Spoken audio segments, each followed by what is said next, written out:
everyone. This is part 3 of my Lyme journey, and where I last left off was in November 2013. I was very sick. I was having a lot of different symptoms, in particular neurological symptoms, and so I had told my modeling agency that I would need to go home to get treatment. So I was going to go home for an early Thanksgiving and not come back until at least January of the following year. So I went home to Central Maine, where my parents live and where I grew up, and we had made an appointment with Dr. Duboc, who is a Lyme literate doctor, and he was actually the doctor colleague that Dr. Liegner had mentioned on our first visit with him. Dr. Duboc's office is in the middle of nowhere in Central Maine, and it's basically run by a woman named Sue and Dr. Duboc. And it's very, very small. It's just sort of on a backcountry road. So our first appointment, we were sitting in the waiting room for about an hour, which we were starting to get a bit impatient. I was not feeling well, so I was getting really fatigued by just sitting there. I was uncomfortable in the chairs. We were finally called, and once we got into the room, Dr. Duboc was personable, friendly, warm, just really made you feel at home. He was a bit funny. He's from New York, and so my parents had that in common with him. And he explained to us that he's normally just a family medicine doctor, but that his wife got very, very sick with chronic Lyme disease, and they were sick and tired of her not getting the correct treatment.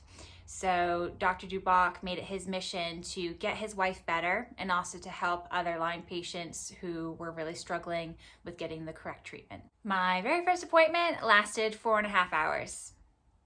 Like I said, I was having a lot of symptoms at this point, so my symptoms were actually spread across so many different body systems: the circulatory, immune, musculatory, nervous, and digestive systems. So it was a lot for Dr. Duboc to take in. From speaking to me, Dr. D was positive that I was still suffering from chronic Lyme disease, as well as babesiosis, but also Bartonella. He said he didn't need to do a test for Bartonella. He knew that I had it. Bartonella is known for numbness, tingling, headaches, ringing in ears, tremors, all symptoms that I was having. Based on his experience with other patients, with the research that's out there, speaking to other Lyme literate doctors in the community, he felt really strongly that you need to target all of the tick-borne illnesses, not just chronic Lyme, and you also need to treat the symptoms just to improve the daily life of the sufferer. One of the most important things I learned from Dr. Duboc, which now seems pretty obvious, but I needed to hear it at the time, is that medicine can only do so much. In my opinion, Western medication is needed for long-term tick-borne infections. But you as the patient also need to follow the following 5 guidelines. And actually this goes for anyone with a chronic illness. You need to eat right. Dr. Duboc recommended for me to go gluten-free, dairy-free, and to decrease my sugar. I have a wicked sweet tooth. Gluten and dairy-free, I did it for about 6 weeks and I didn't notice any difference. Now some people say you need to do it for like 3 months, but I wasn't doing that. So I didn't notice much of a difference, but sugar, if I have a lot of it, it certainly affects my joints, my energy levels. So I really do see an effect from that. But I've always been a generally healthy eater. So for those people who are suffering from a chronic illness and they're not eating well, that's certainly something to sort of try to live by, is getting your 5 a day, your fruits and your vegetables, not constantly snacking, just eating healthy. Sleeping well. Getting consistent, good sleep. So sleeping throughout the night, trying to go to bed at the same time every night, waking up at the same time every day. And then if you need to, having some sort of supplement that helps you sleep better if you are struggling with this. But at this point in my journey, I was sleeping fine. I was sleeping a lot, but I was sleeping okay. No alcohol. With my partying days behind me, this was not a problem. I was going to bed at 8 o'clock every night anyway, and he did say a glass of wine every now and then is fine, so I stuck by that.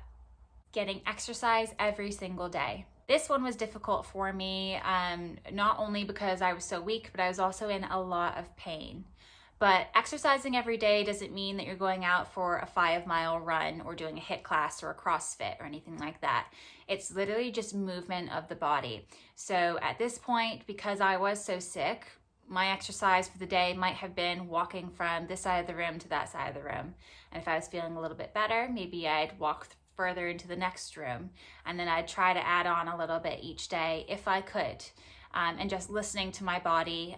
So I think if you're struggling, you should do the same. Listen to your body, but try not to have one of those days where you do absolutely nothing. Do some sort of exercise, whether it's walking or jogging or jumping rope or dancing around your room. Positive attitude. This one was the toughest for me at this point. I was very depressed. I felt hopeless. I felt lost. I was just in a very dark place. In addition, Dr. Duboc very quickly figured out that I was unhappy in my relationship at the time. And so he sincerely felt that this was affecting my health. It was bringing me down. It was stopping me from getting better. He actually gave me quite a pep talk, which is probably why the appointment was 4 hours long, on putting myself first, as selfish as it might seem at the time, because at this point I'm fighting to get my life back. And if I have people in my life or things that I'm doing that are making me unhappy, it's not helping me. So I left with that in mind. I also left with a few prescriptions.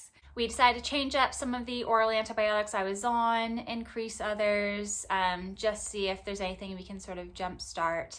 I was also placed on an antidepressant, and we decided to go ahead with IV antibiotics again. However, we weren't sure if my insurance would approve it. So in the meantime, I was going to do Rocephin injections, and boy, do they hurt. Ouch, my butt still hurts. 7 years later. At the end of the appointment, my parents and I left feeling hopeful for the first time in a really long time. Dr. Duboc truly believed that he, with the help of all of us, would get me better, and he was really clear about that, which just filled us with so much joy and hope. So thankfully, our insurance approved for another 4 weeks of IV antibiotics. So I only had to do the Rocephin shots for about a week, thank God. And for the IV therapy this time, we put a portacath in. So basically it's a device that goes just underneath the skin, and it just allows for easier access when placing the IV in.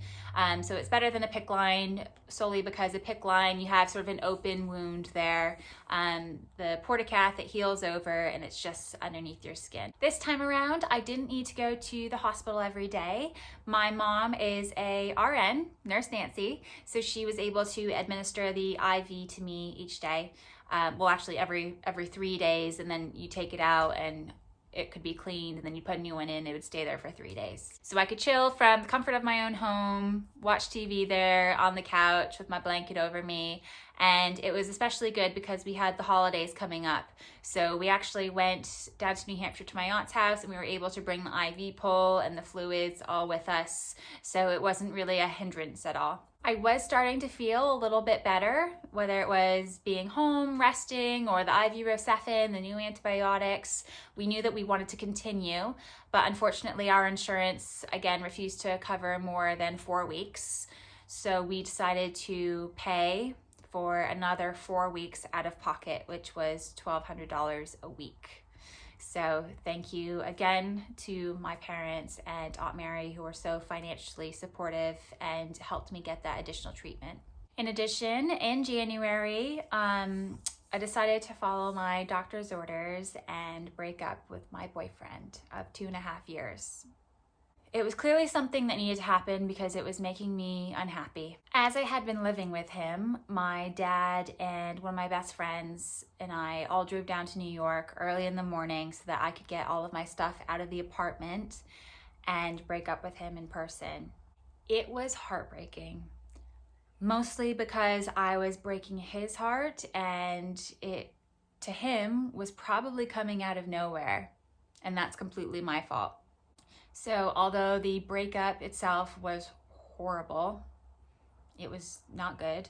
And I felt like the worst person in the world. When we got back in the car to drive back up to Maine, I truly felt relieved, and I knew that I had done the right thing for me, even though it had hurt someone else.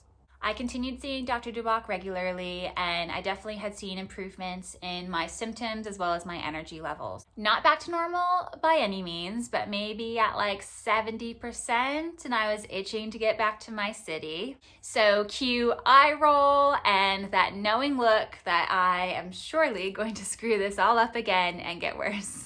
It's not funny. I returned to New York with a new haircut, my portacath removed, a bit more energy. I was moving into an apartment with one of my best friends, Bryn, in Hell's Kitchen. On my first night back, I was unpacking in my room with Bryn, as well as one of my childhood friends who is now living in New York, Ben, and they were telling me all about this dating app, Tinder. Getting into another relationship was the last thing I wanted, but going on some dates could be fun. And it was fun just kind of sitting there and, looking at all the profiles, swiping. And then I saw one profile in particular that I swiped right for. It was the only one that I swiped right for that whole night. And it came up as a match. A dark-haired guy who's British, who loves guacamole. Match made in Tinder heaven. We started chatting and agreed to go on our first date. It was the first time I'd ever gone on a date with someone I'd never met before in person. It was about 3.5 hours long and consisted of me basically talking at him because I was so nervous. No, but he also just made me feel really comfortable, so I felt like I could just blah, blah, blah, blah, blah, blah, blah, if you can imagine that. However, I had only just gone through that really difficult breakup 5 months before, so I was not ready to do anything serious again yet. I continued going on dates with other guys, but I was still going on dates with this British guy, and I'd actually see him before I went on other dates. I see him after I went on other dates. I'd be texting him when the other guy's in the bathroom. I clearly was very into him, but I just didn't want to let my guard down and let him in until he convinced me to. This video isn't about my dating life, although maybe that'll come in the future. But Leighton has been such a rock for me and has played such a large role in my recovery for many reasons. And I would say probably that main reason is that he makes me laugh every single day. And for someone who struggles with depression has struggled with sort of that hopelessness, laughter is, in my opinion, the best form of medicine. In August, I had also signed with another top modeling agency, this one a little bit better than the last one, so I was really happy and proud to be a part of them. In moving back to New York, my energy levels were staying pretty high for the most part. I was doing well, but I did have this new symptom, insomnia, which was just horrible. So I was exhausted at bedtime, but I could not sleep. I would do everything I could to try to get myself to sleep. I'd get up, I'd work out in the middle of the night, I'd read books, I'd watch TV, I would take herbal supplements and remedies. I drink like a hot glass of milk, anything that I could try. So on my next visit with Dr. Duboc, he did put me on a sleeping pill. The first one we tried was Ambien, which most people kind of like, oh, Ambien. But actually, I had first tried half of a dose. Nothing happened, but I was still kind of waiting to see if anything happened, in the middle of the night. Nothing happened. Still wide awake. So the next night, I took the full dose. Nothing. So the following day, I took 2 pills. Nothing. Wide awake. Didn't feel a single thing. I was almost thinking like, is this a placebo? Is this a fake thing? Because, it's not working for me. But I guess that drug just doesn't work with my chemical makeup. So I was then put on mirtazapine or Remeron, half one of those, and I'm knocked out. In October 2014, I turned 22. 22.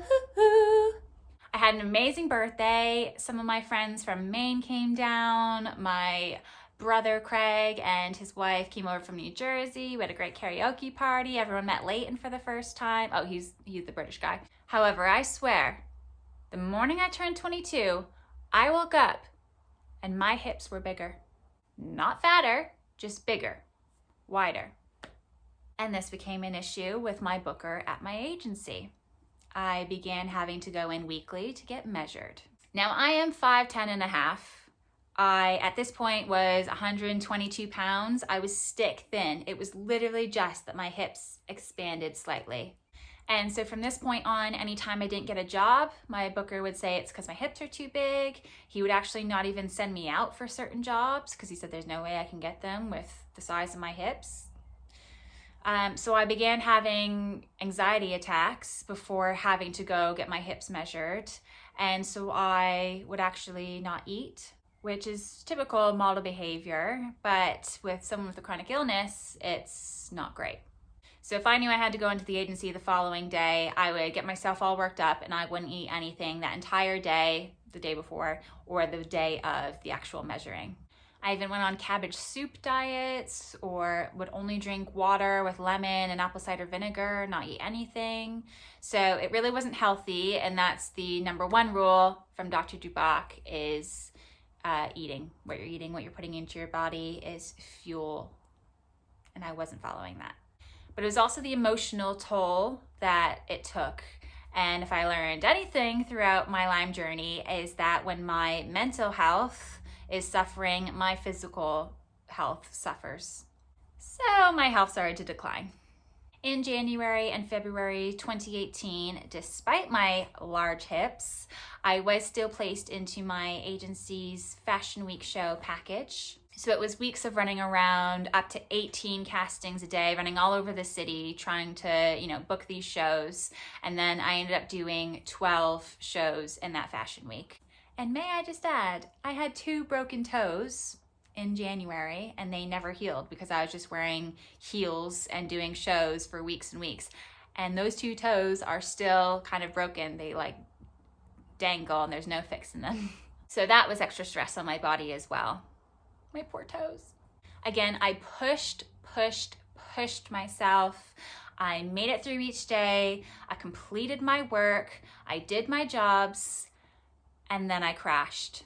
By the end of Fashion Week, I was bedbound, and I was the worst that I'd ever been. Here is my longest list of symptoms. Joint pain, muscle pain, neck and back stiffness, chest pain in the center of my chest, shortness of breath, muscle twitching, heart palpitations, tingling and numbness, sharp pains throughout my body. I was also beginning to have a droop in the side of my face, dizziness, poor balance, confusion, disorientation, short-term memory, difficulty not only finding words, but also getting the words out, eye pain, ringing in ears, decreased hearing, sweats, chills, swollen glands, sore throat, and of course, fatigue. But the worst one was difficulty walking. Not only were my legs and my whole body in pain, but my legs just wouldn't go. They just wouldn't listen to my brain telling them to move. It's the oddest sensation, and it was also terrifying. One evening, my poor boyfriend of 6 months, Leighton, had to carry me from the bed to the bathroom. That's how bad it was. I couldn't make it across the room.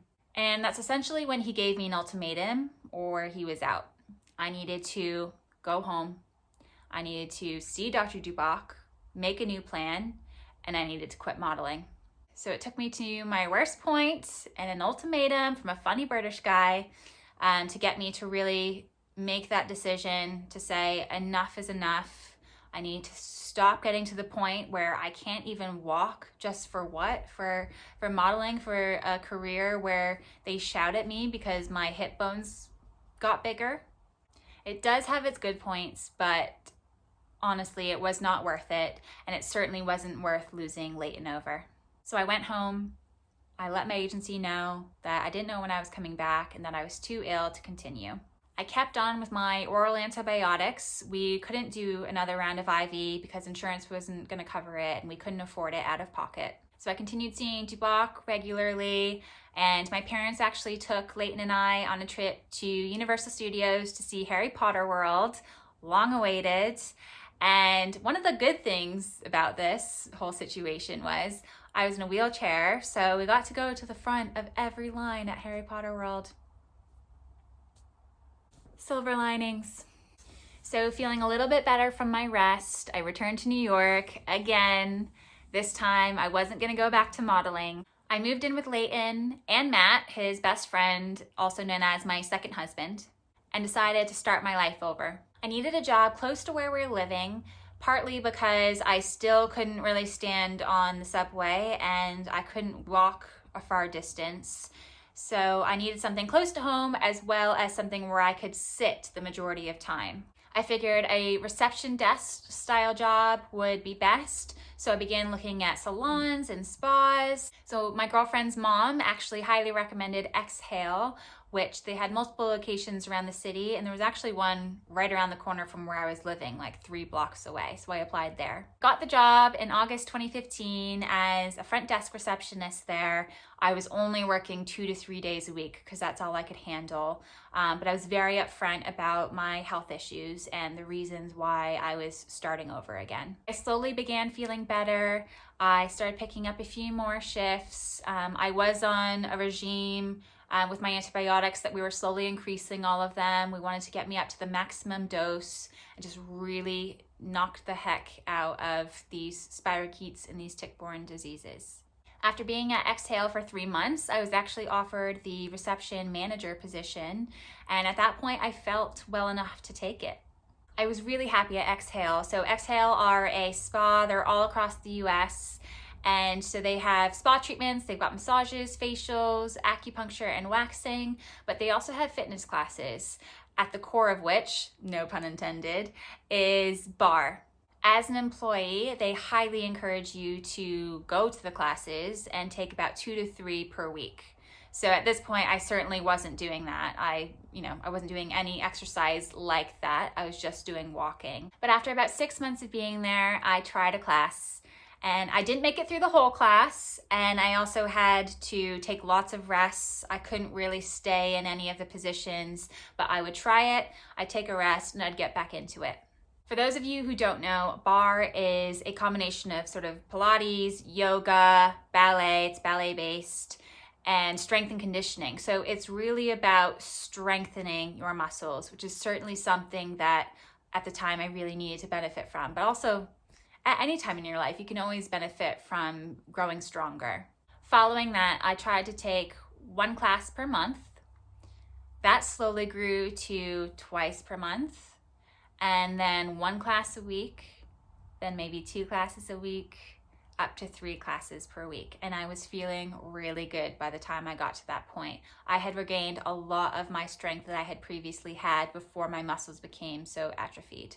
Plus, since quitting modeling, I had gained about 20 pounds. So it was also a great way to get sort of back into shape and lose a little bit of that. Not get to model weight, but somewhere in between that's actually healthy. I continued to move up at Exhale. I became the manager of that location, the spa director, and I was really happy there. Leighton had left the company that he had been brought to the US for. He started working for a startup, and he also started his own company as well, which unfortunately meant that he lost his visa. So he had to move back to the UK. But we did long distance. It was never in our minds that we would break up or not make it work. And actually long distance was a lot easier than we thought it would be. We of course missed each other, but we're both quite independent people, so it worked out. I try to kick him out of the house all the time now. But when he left, I needed to find a new place for Coco and I to live, which unfortunately ended up being a couple different places that weren't quite the best situation for me. Just apartments where I either had loud roommates or it was in an unsafe neighborhood or environment, and that wasn't great for my health. Although I was better than right after that fashion week before I quit, I was still having some symptoms. So of course fatigue and muscle pain, tremors, headaches, swollen glands, those have never gone away. They're still swollen. But worst of all at that time for me was my joint pain. A friend and fellow limey, Phil Hendricks, also struggled with this, and he had actually started his own company, CBD company. So he sent me a few different things to try. So the first one I tried was a 150 milligram CBD cream. And so I decided to put it on the 3 places that hurt the most, which were my shoulder, my elbow, and my wrist. I have an old shoulder injury, so the pain just always stays in this area. Within about 10 minutes of having the cream on my shoulder, elbow, and wrist, my knees started to hurt. I thought, that's weird. Why are my knees hurting? But it was because the excruciating pain had subsided and I was now feeling those lesser joint pains. It actually got rid of this pain. I had tried medications, I had tried ointments, I had tried, prescription strength creams. Nothing had done this, but CBD cream did. So I continued to see Dr. Duboc every 2 to 3 months, and he would always leave me a plan to follow for the following, 8 to 10 weeks. And normally it would be to continue increasing things.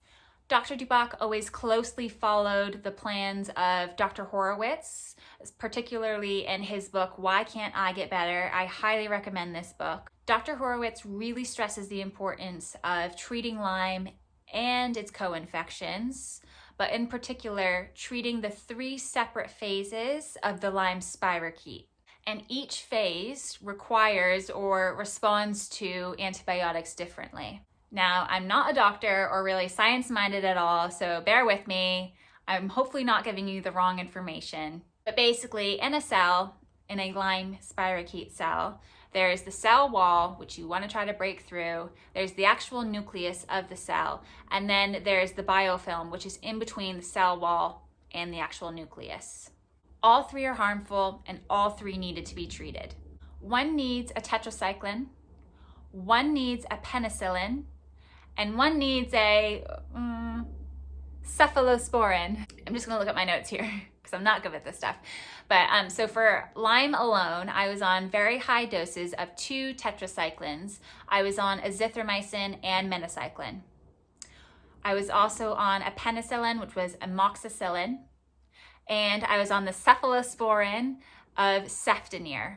In addition, I was also taking Bactrim DS. So I was on a lot of antibiotics, and that's just for the Lyme. For babesiosis specifically, I was on 2 anti-malaria medications because that's what it responds well to. So I was on Plaquenil and I was on Malarone. For my neurological symptoms, I found that gabapentin really helped me. So I was on very high doses of that. I was doing, I want to say, 600 milligrams 3 times per day. I was still on my depression medication, which I can't remember what it was at first, but then we changed it over to Zoloft, and that seemed to work. And I was still taking my sleeping medication, which is mirtazapine or Remeron. Over the years, we were constantly tweaking these, but this is what I ended up on in my last 6 months of antibiotics, full force, really high doses, and it's what seemed to make the most amount of difference following the IV therapy that I had had in previous years. So I continued to improve. I was definitely having more good days than bad. And on a good day, I was feeling about 80-85%. Leighton and I got married in December 2017. We had the most amazing, small, intimate, non-traditional wedding in New York. It was perfect. And we had the intention of me eventually moving to the UK. So we then started the process of applying for my visa.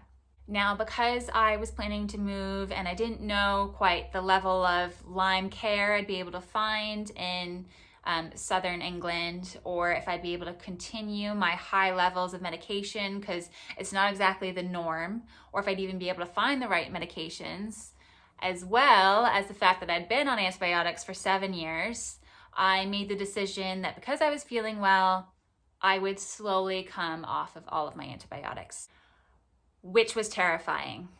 Dr. Duboc created a plan of which ones would go first and what dosage and how we would do this. And it actually went well. I didn't have too many negative side effects, or, I didn't suddenly feel terrible again. A few things that happened when I did come off of antibiotics though, but very minor. I started having really bad acne all over my face, and it was painful acne. And also I was having really bad stomach aches every single night.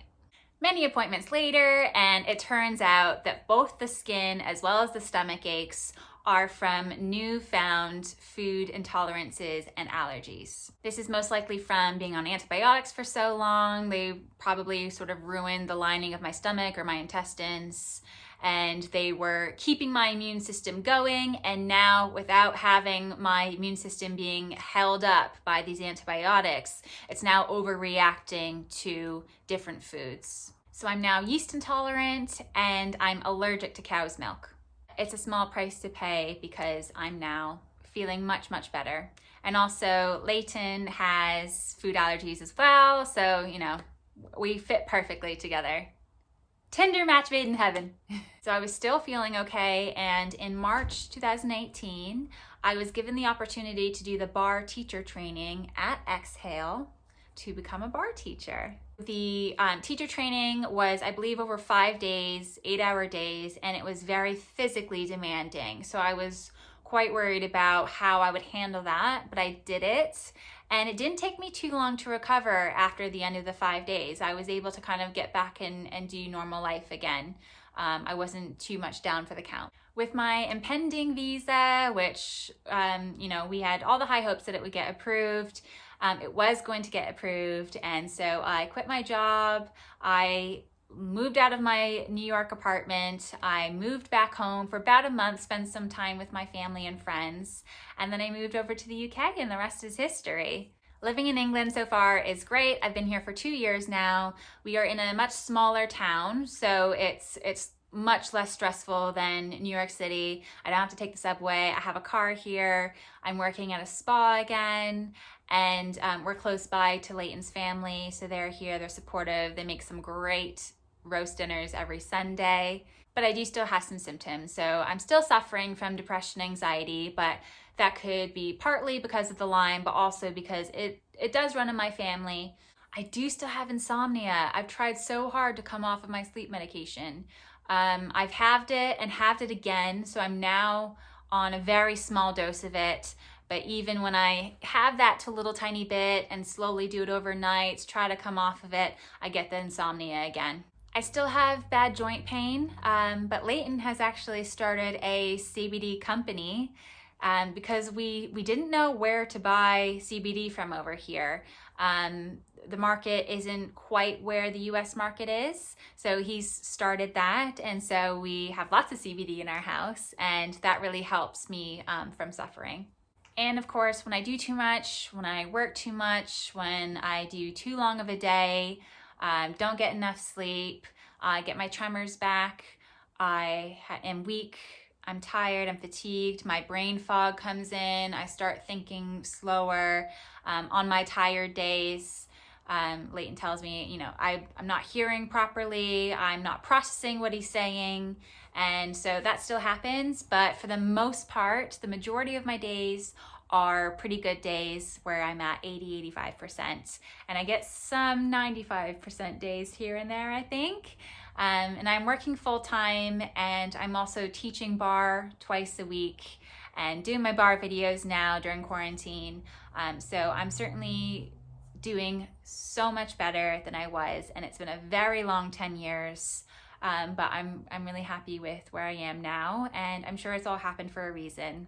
Part of the reason I've made these videos is in the last 10 years, I've had so many people message me, people that I know from my hometown, or they're a friend of a friend of a friend of somebody, but they're suffering from Lyme and they want to know how I got better, what medications I was taking, what my symptoms were. And so I didn't go too in depth here. I could go on for hours. I tried to cut it down, but please still message me if you do have any questions or comments, or you want to share your story, you want to talk to somebody, you just want to be in conversations with somebody who knows a little bit about what you're going through. So thank you for listening, and I hope to hear from you.